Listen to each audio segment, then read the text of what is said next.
школьница, что нам не удано.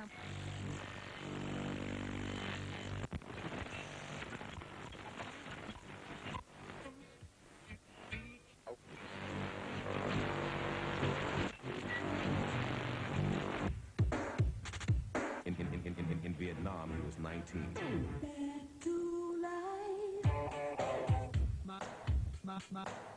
Marina 71 cu 81 Sunvest.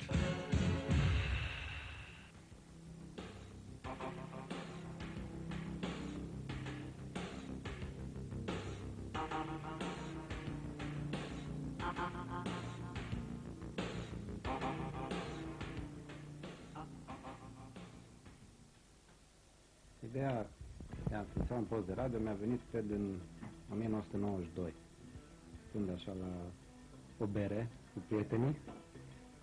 Ne-am gândit, în țara asta, toată lumea făcea comerț, mă rog, mai puțin producție, dar oricum, ce poate fi nou? Să fie și o treabă plăcută, să fie și pentru toată lumea, să încercăm să adunăm și niște bani și un post de radio. Muzică, informații, tot ce este plăcut. E și făcut.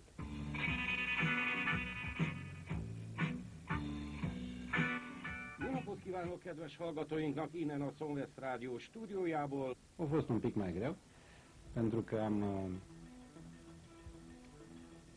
am avut unele, nu piedici neapărat, dar greutăți. Nu exista legea audiovizualului în 92. S-a dat în 93. Am participat la licență și, nu știu, 7 cred că am fost, am câștigat licența pentru radio. Începutul a fost mai greu. Ca totdeauna totul este greu. Am pornit, nu știu dacă mulți își aduc aminte, într-o cămăruță aici am alăturat, cu pături pe pereți în loc de antifonare, cu sculele așa cum erau, mult entuziasm, bani puțini. Și am reușit, lună de lună, într-o anumită perioadă, după aceea chiar săptămânal, să mai adăugăm cât un CD player, cât un deck, cât un microfon.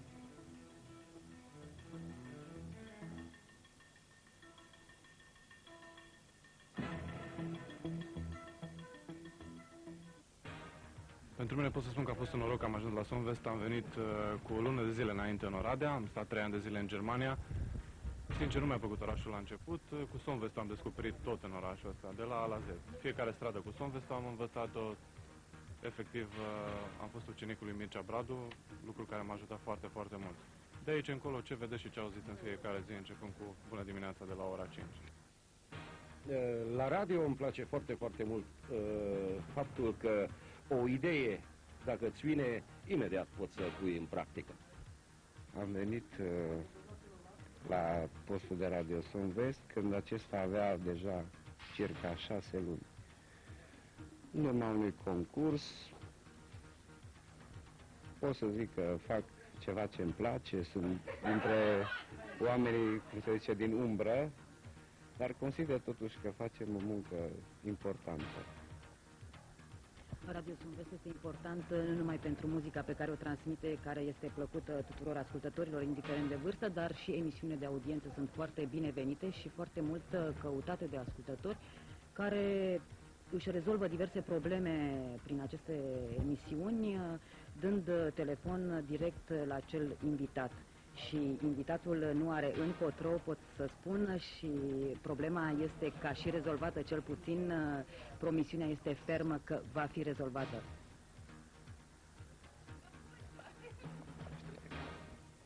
Sunt Radu Sabău, fac emisiunea de sport de fiecare seară. Cine mă aude, cred că mă cunoaște deja, doar după glas.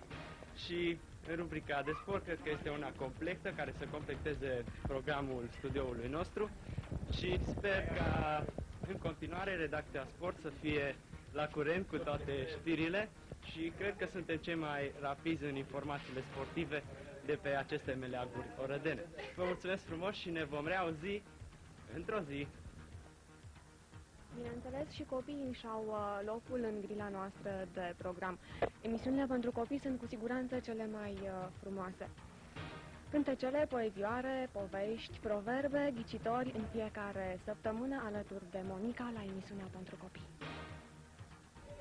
Câteva vorbe despre munca de secretariat, care e deosebit de frumoasă, dar fantastic de grea, dovadă că sună telefoanele în continuu. Oamenii din oraș sună la noi încercând să rezolve diverse probleme și noi cât putem îi ajutăm. Sunt operator sunet, este o muncă destul de grea, chiar foarte grea. De exemplu, sună telefoanele, trebuie să răspund la 2 telefoane, în același timp trebuie să dau microfon colegului de la redacție, trebuie să pregătesc muzică, mai sună și interfonul peste asta și este o muncă destul de dificilă. Datorită calității programelor radioului, mari companii, cum este, de exemplu, compania Coca-Cola, a decis să sponsorizeze anumite programe. Este vorba și de programul Coca-Cola Planet Live, emisiunea adresată în special tinerilor, concerte de bună calitate din lumea întreagă și care sper că va place și în continuare publicului. Pe lângă această emisiune, prezint și emisiune de dimineață, Bună dimineața Oradea, Panoramic, respectiv Weekend Magazine sau emisiune de după amiază. Ora de religie, o emisiune la care țin foarte mult, la care am ținut și voi ține în continuare. Cred că a fost o problemă de curaj, în primul rând. Mă bucur că m-a lăsat să fac și mai ales mă bucur că a avut impactul pe care l-a avut asupra oamenilor. N-aș fi crezut că e o chestiune care să placă și care să aibă telefon în fiecare emisiune. Sunt Andrei Șandor și vă prezint în fiecare duminică seara albumul săptămânii. Ca o sinteză a tuturor celor pe care le-ați văzut până acum, stimați privitori, am putea spune că acesta este Radio Sunvest. Dar n-ați văzut decât o mică parte. Ar trebui să fiți aici împreună cu noi și probabil că ajunge să vă facă foarte mult acest de radio. Dumneavoastră aveți o anume idee despre el. Că auziți, atât. Însă, pentru fiecare secundă de emisie se muncește mult. Ce?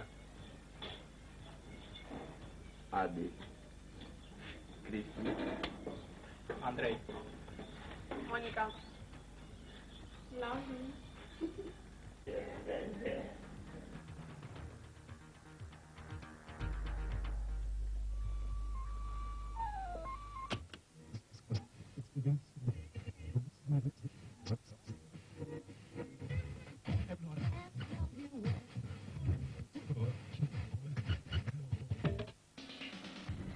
Non-stop alături de dumneavoastră. Radio Sonvest.